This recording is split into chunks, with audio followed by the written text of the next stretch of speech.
बिस्मिल्लाहिर्रहमानिर्रहीम। अस्सलाम वालेकुम नाज़रीन। जेकब न्यूज़ जे रमज़ान स्पेशल ट्रांसमिशन में आऊं आहियां मुंहिंजो मेज़बान सैयद ज़मीर आलम। नाज़रीन, अॼु 15 रमज़ान जो ॾींहुं आहे। अॼु मौला अली अलैहिस्सलाम जे वॾे फ़र्ज़ंद हसन मुजतबा रज़ी अल्लाह ताला अन्हा जन जी विलादत बासादत जो ॾींहुं आहे। अॼु हिन भलारे मौक़े ते, हिन ख़ुशियुनि भरे मौक़े ते असां मौला हसन जे शान मुतालिक़ कुझु तफ़सीलीअ सां गुफ़्तगू कंदासीं। असांजे लाइ असांजे हिन प्रोग्राम में असांजो महिमान अलामा मक़सूद अली डुमकी साहिबु आहिनि। साईं अस्सलाम वालेकुम। वालेकुम सलाम। साईं, मौला हसन जे विलादत जे हिन बासादत मौक़े ते अमीं कुझु उन जे शान में फ़रमायो। बिस्मिल्लाहिर्रहमानिर्रहीम। इमाम हसन मुजतबा अलैहिस्सलातु वस्सलाम फ़र्ज़ंद रसूल आहिनि ऐं रवायत में आहे त हज़रत उम्मे फ़ज़ल बीबी रवायत करे थी त मां राति जो ख़्वाब में ॾिठो, रमज़ानुल मुबारक जी राति हुई, त सैयदुल अंबिया जे पाक जिस्म मां जिस्म जो हिकिड़ो टुकड़ो जुदा थियो आहे ऐं उहो अची मुंहिंजी झोली में किरियो। बीबी चए थी, मां जॾहिं हीउ ख़्वाब ॾिठो त मां तमामु घणी परेशान थियसि। निंड मां उथी इंतिहाई ग़मज़दा हालत में मां बारगाह रिसालत में आयुसि ऐं मां अर्ज़ु कयो सैयदुल अंबिया जी बारगाह में त या रसूलल्लाह, मां इंतिहाई ख़ौफ़नाक ख़्वाब ॾिठो आहे जो अव्हां जे जिस्म जो हिकिड़ो टुकड़ो मुंहिंजी झोली में अची किरियो आहे। त सैयदुल अंबिया फ़रमायो त इहो ख़्वाब ख़ौफ़नाक नाहे, बल्कि इहा ख़ुशख़बरी आहे, बशारत आहे त अॼु मुंहिंजो फ़र्ज़ंद इमाम हसन मुजतबा जेको आहे उहो हिन दुनिया में अचिणो आहे। ऐं चए थी त 15 रमज़ानुल मुबारक जो ॾिहाड़ो हो त बीबी साइण फ़ातिमा ज़हरा जे घर इमाम हसन मुजतबा जी विलादत थी। इमाम हसन मुजतबा अलैहिस्सलाम सैयदुल अंबिया के हद खां वधीक प्यारा हुया। हमेशा सैयदुल अंबिया उन सां पंहिंजी मोहब्बत जो इज़हार कयो। फ़रमायूं त अल हसन वल हुसैन सैयदा शबाब अहलिल जन्ना, हसन ऐं हुसैन जवानान जन्नत जा सरदार आहिनि। इमाम हसन मुजतबा अलैहिस्सलाम जे लाइ फ़रमायूं त इब्नी हाज़ा सैयद, मुंहिंजो ही फ़र्ज़ंद सरदार आहे। रवायत में इहो बि मिले थो त हिकिड़े ॾींहुं बीबी साइण फ़ातिमा ज़हरा सलामुल्लाह अलैहा पंहिंजे ॿिन्ही फ़र्ज़ंदनि खे वठी बारगाह रिसालत में आयूं ऐं अर्ज़ु कयूं त बाबा साईं, हीअ मुंहिंजा ॿई फ़र्ज़ंद आहिनि ऐं तव्हां हिननि खे मीरास में छा ॾियणु चाहियो था? त पाक पैगम्बर जवाब में फ़रमायो त अमल हसन फ़लहू हैबती व सऊदी, हसन मुंहिंजे हैबत जो वारिस आहे ऐं मुंहिंजी सरदारी जो वारिस आहे। व अमल हुसैन फ़लहू जुरअती व जूदी, जॾहिं त हुसैन अलैहिस्सलाम मुंहिंजी जुरत जो बि वारिस आहे ऐं मुंहिंजी सख़ा जो बि वारिस आहे। लिहाज़ा सैयदुल अंबिया उन्हनि खे पंहिंजो वारिस सॾियो ऐं वारिस सां गॾोगॾु सैयदुल अंबिया उन खे हमेशह पंहिंजे पुट जी तौर ते सॾींदा हुआ। तोणे जो रिश्ते में ॾोहिटा आहिनि, लेकिन तव्हां ॾिसो त सैयदुल अंबिया फ़रमायो इब्नी हाज़ा सैयद, ही मुंहिंजो पुटु सरदार आहे। हमेशा सैयदुल अंबिया उन्हनि खे पंहिंजे फ़र्ज़ंद जे तौर ते सॾियो। इहो ई सबबु आहे त क़ुरान करीम में जॾहिं इमाम हसन ऐं हुसैन जो ज़िक्र आयो आयत मुबाहिला में, त अल्लाह रब्बुल इज़्ज़त फ़रमायो त फ़मन हाजक फ़ीह मिन बअद मा जाअक मिनल इल्म, ऐं मुंहिंजा हबीब, अगरि क़ुरान जी आयतूं अचण खां पोइ बि अगरि को हक़ खे तस्लीम नथो करे, फ़कुल तआलो नदो अबना अना व अबनाकुम, उन्हनि खे चई छॾ त तव्हां पंहिंजा पुट वठी अचो, मां पंहिंजा पुट आणींदुसि। तमामु आलम इस्लाम जूं तफ़सीरूं मुतफ़िक़ आहिनि त सैयदुल अंबिया पंहिंजे पुटनि जी जॻह ते इमाम हसन ऐं इमाम हुसैन खे गॾु वठी विया। व अनफुसना व अनफुसकुम, पंहिंजी जानूं तव्हां वठी अचो, मां पंहिंजी जान आणींदुसि। पंहिंजी जान जी जॻह ते सैयदुल अंबिया मौला अली मुश्किल कुशा खे वठी विया। ऐं उनखां पोइ फ़रमायूं त व निसा अना व निसाकुम, तव्हां पंहिंजूं औरतूं आणियो मैदान में ऐं मां पंहिंजूं औरतूं आणींदुसि। उन जी जॻह ते बीबी फ़ातिमा ज़हरा खे वठी आया। इन जो मतिलबु इहो आहे त क़ुरान करीम जे नस सरीह मुताबिक़, जुमलनि जे मुताबिक़ इमाम हसन ऐं इमाम हुसैन रसूलुल्लाह जा फ़र्ज़ंद आहिनि। इमाम हसन जन इमाम हुसैन जन जॾहिं बचपन में हुज़ूर पाक अलैहिस्सलाम जन जी ख़िदमत में हाज़िर थींदा त पाण करीम जन जो वालियाना इस्तक़बाल उन मुतालिक़ ॿुधायो उहो प्यार। बेशक सैयदुल अंबिया इमाम हसन ऐं इमाम हुसैन अलैहिस्सलाम सां तमामु घणो मोहब्बत जो इज़हार कंदा हुआ ऐं फ़रमाईंदा हुआ त अल्लाह रब्बुल इज़्ज़त हिननि सां मोहब्बत करे थो ऐं अल्लाह सां ई फ़रमायो आहे त जेको हसन ऐं हुसैन सां मोहब्बत कंदो मां अल्लाह हुन सां मोहब्बत कंदुसि, जेको हिननि सां दुश्मनी रखंदो मां अल्लाह उन्हनि सां दुश्मनी रखंदुसि। इन जे लाइ तव्हां ॾिसो त जॾहिं ईद जी राति जी ॿिन्ही शहज़ादनि अर्ज़ु कयो अम्मा साइण जी बारगाह में, त मदीने जा जेके ॿार आहिनि उन्हनि नवां कपिड़ा वरिता आहिनि ऐं असांखे पाइण जे लाइ नवां कपिड़ा सुभाणींदा आहिनि। त बीबी सैन फातिमा ज़हरा जवाब में फरमायो त तव्हांजो दर्जी कुझु देरि ताईं कपिड़ा खणी ईंदो। हालांकि लिखियो अथऊं त कंहिं दर्जी वटि कपिड़ा न हुया। ज़ाहिरा बीबी ख़ातून जन्नत हुई, जन्नत जी शहज़ादी हुई। उहा ॼाणे पई त केरु दरवाज़े ते कपिड़ा खणी ईंदो ऐं थोरी ई देरि गुज़री त दरवाज़ो खड़कियो मदीना तैयबा में पाक सैण बीबी फातिमा ज़हरा जो।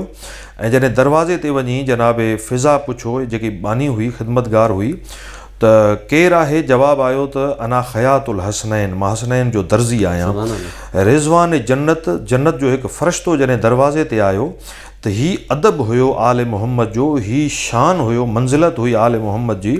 त उन जे दरवाज़े ते मलाइक बि अची न चयो त मां फ़रिश्तो आहियां या मां रिज़वान जन्नत आहियां, बल्कि उन बाने हुजण जो सबूत ॾिनो, उन अदब जो इज़हार कयो ऐं चयईं त मां हसनैन जो दर्जी आहियां। यानी जेके लफ़्ज़ बीबी फातिमा ज़हरा जेके लफ़्ज़ चई पंहिंजे फ़र्ज़नि सां मुखातिब थी, उन लफ़्ज़नि में मलाइक मुखातिब थियो। अल्लाह पाक खे उहे लफ़्ज़ पसंदि आया, अल्लाह साईं खे उहे लफ़्ज़ पसंदि आया ऐं उन अर्ज़ु कयो त मां हसनैन जो दर्जी आहियां। ऐं जॾहिं ईद जे ॾिहाड़े ते कपिड़ा पाए ऐं हिकिड़ो ॻाढ़ो वॻो ऐं हिकु साओ वॻो जॾहिं सैयदुल अंबिया ॾिनो इमाम हसन खे, त उनखां बाद में सरकार जे अखियुनि में ॻोढ़ा आया ऐं फरमाईं त हीउ साओ वॻो इन शइ जी निशानी आहे त उम्मत मुंहिंजी ज़हर ॾेई करे इमाम हसन खे शहीद कंदी। ऐं इमाम हुसैन अलैहिस्सलाम खे ॻाढ़ो वॻे ॾेई इहा बिशारत ॾिनऊं या इहा मुस्तक़बिल जी अक थी ॿुधायूं त मुंहिंजे हिन फ़र्ज़ंद खे शहीद कयो वेंदो। ॻाढ़ो वॻो जेको शहादत जी निशानी आहे। सो उन खां बाद में ईद जे ॾिहाड़े ते सैयदुल अंबिया कुल्हे ते खणी ॿिन्ही शहज़ादनि खे मदीने जे बाज़ार में आया, कॾहिं हिन गली मां कॾहिं हुन गली मां। त शहज़ादनि अंगल कयो त बाबा साईं जेकियूं सवारियूं आहिनि सभ जूं, उन सवारियुनि खे वाग आहे ऐं असां वटि लगाम न आहे। त सैयदुल अंबिया पंहिंजूं मुबारक ज़ुल्फ़ूं खणी हसन ऐं हुसैन जे हथनि में ॾिनियूं ऐं फरमाईं त तव्हां घबरायो न, हीअ तव्हांजी ज़ुल्फ़ूं मुंहिंजूं जेको आहे तव्हांजे हथ में हुजनि।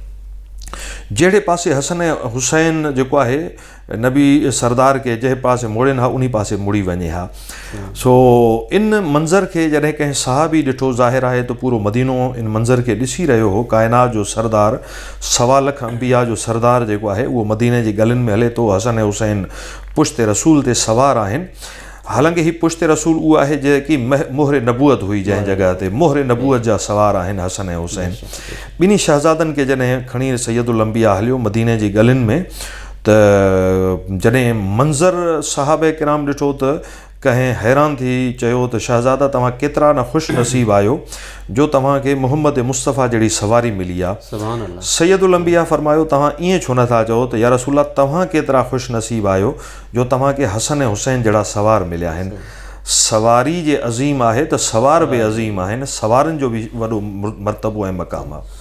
अलाम साहब, हालांकि अरबनि जे उन दौर में अरब जेको आहे पंहिंजे ॿारनि खे खणी घुमाइण खे वॾो हिकिड़ो माना हिकिड़ो आर सम्झंदा हुआ। जी मतिलबु जेके माण्हू अगरि पंहिंजे ॿारनि खे खणी घुमाईंदा त उनखे माण्हू जेको आहे त ठठुली बि कंदा। बिल्कुलु। त माना पाण करे उन दौर में इहो माना ज़ाहिर कयो त माना हीअ हिननि जो शान केतिरो आहे जो पंहिंजनि कुलनि ते खणी वियो कयो। हाणे अहिड़ी हस्तियुनि जे बारे में जेको आहे उन्हनि जे लाइ जेका असांजी दिलनि में मोहबत या उन मोहबत जो इज़हार या उन ते असांखे अमल कीअं करणु घुरिजे, अहिड़े क़िस्म जो पैगाम? साईं मां सम्झां थो त इमाम हसन मुजतबा अलैहिस्सलाम जी जेकी पाकीज़ा ज़िंदगी आहे उन में तमामु वॾा दर्स मौजूदु आहिनि। जीअं सैयदुल अंबिया फरमायो त इमाम हसन जे किरदार में मुंहिंजे किरदार जी झलक आहे, लिहाज़ा उहा साॻी ख़ुशबू किरदार रिसालत जी असांखे नबी जे वारिस इमाम हसन मुजतबा में नज़र अचे थी। इमाम हसन मुजतबा अलैहिस्सलाम बे इंतहा सख़ी हुया, इन जे लाइ इमाम आली मक़ाम खे करीम आल मोहम्मद जो लक़ब मिलियो। हिकु हूंदो आहे सख़ी, ॿियो सख़ी खां बुलंद रुतबो हूंदो आहे जंहिंखे करीम चवंदा आहिनि। इमाम हसन मुजतबा अलैहिस्सलाम खे फ़क़ति सख़ी न चयो वियो बल्कि करीम आल मोहम्मद जो लक़ब मिलियो। रवायतनि में मिले थो त हिकु साइल आयो मदीने पाक जी मस्जिद में ऐं उन अची सवाल कयो त मां तमामु घणो जेको आहे मक़रूज़ आहियां ऐं परेशान आहियां, मां मुंहिंजी को मदद करे त मां कर्ज़ अदा कयां। त मदीना तैयबा जी मस्जिद में कंहिं माण्हू खणी उनखे 5 दिरहम ॾिना, चांदी जा सिक्का। उन 5 दिरहम ॾिसी चवणु लॻो त मां को पिनण वारो फ़क़ीर न आहियां ऐं मां 5 दिरहम काॾे कयां, मुंहिंजो कर्ज़ त अदा न थींदो हिन रक़म सां। त उन खां पोइ उन चयो त जे अगरि अहिड़े क़िस्म जी तूं तवक़ो खणी आयो आहीं त करीम आले मोहम्मद वटि हलियो वञे। इमाम हसन मुजतबा अलैहिस्सलाम इशारो कयईं त साम्हूं 3 शख़्सियतूं वेठा हुआ। हज़रत अब्दुल्लाह इब्न जाफ़र तैयार जेको बीबी ज़ैनब सलामुल्लाह अलैहा जो शोहर हो, इमाम हुसैन अलैहिस्सलाम, इमाम हसन अलैहिस्सलाम। सो हिन खे जीअं जो हिन इशारो कयो त ही वियो ओॾे ऐं वञी जेको आहे उन इमाम हसन मुजतबा अलैहिस्सलाम खे सलाम कयो ऐं अर्ज़ु कयईं त मुहताज आहियां ऐं परेशानी में आहियां, मूंखे कर्ज़ु अदा करिणो आहे, मुंहिंजी मदद कयो। त इमाम आली मक़ाम उनखे 500 दिरहम ॾिना, जेके दीनार यानी सोने जे सिकनि जे हिसाब सां बणिजनि पिया 50 दीनार, दिरहम जेको आहे उहो चांदी जा 500 बणिजनि पिया।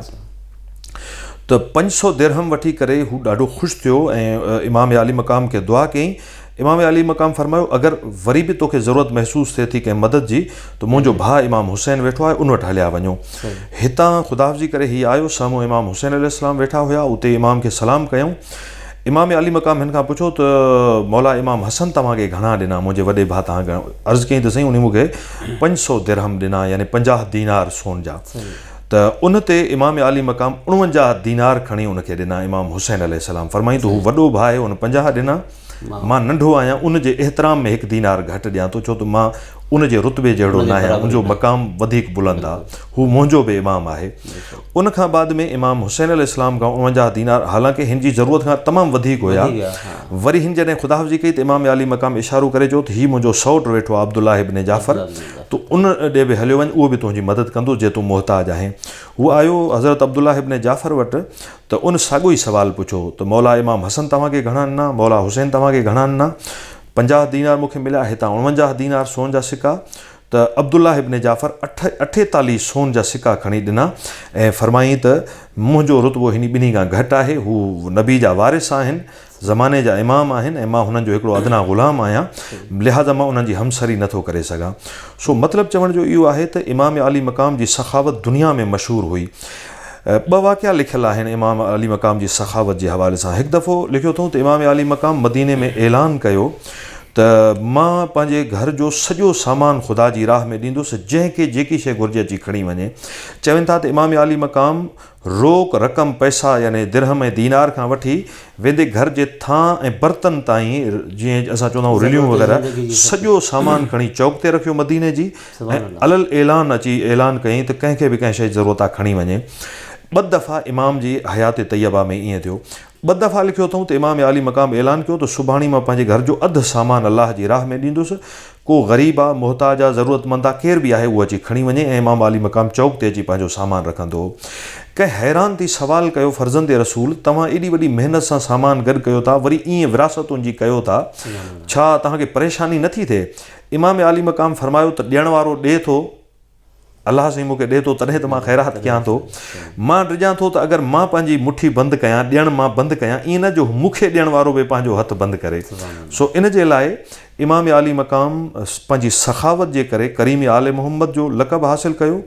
इमाम अली मक़ाम पैदल सफ़र हज जा कंदो हो मुसलसल 25 दफ़ा, जॾहिं त सवारी मौजूदु हुई, उठ घोड़ा मौजूदु हुया, लेकिन उठ अलॻि हलंदो हो पैदल। इमाम अली मक़ाम पैदल जेको आहे रवानो थींदो मदीना तैयबा खां मक्का मुअज़्ज़मा ताईं ऐं ख़ाने ख़ुदा जी ज़ियारत जे लाइ। हू चवंदो हो त तोणे जो मूं वटि सवारी मौजूदु आहे, लेकिन मां चाहियां थो त मूंखे पैदल हज जो सवाबु मिले।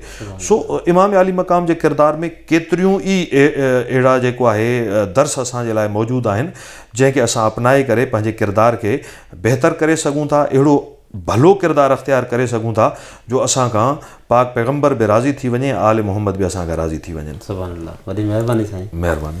नाज़रीन, इमाम हसन मुजतबा जो शान असांजी ज़बान बयानु करण खां क़ासिर आहे। अलामा साहब इंतिहाई तफ़सील सां इमाम हसन जे विलादत जे मौक़े ते अव्हांखे पंहिंजे इल्म मां मुस्तफ़ीज़ कयो। पंहिंजे प्रोग्राम में सैयद ज़मीर आलम खे ॾींदा इजाज़त। अल्लाह हाफ़िज़।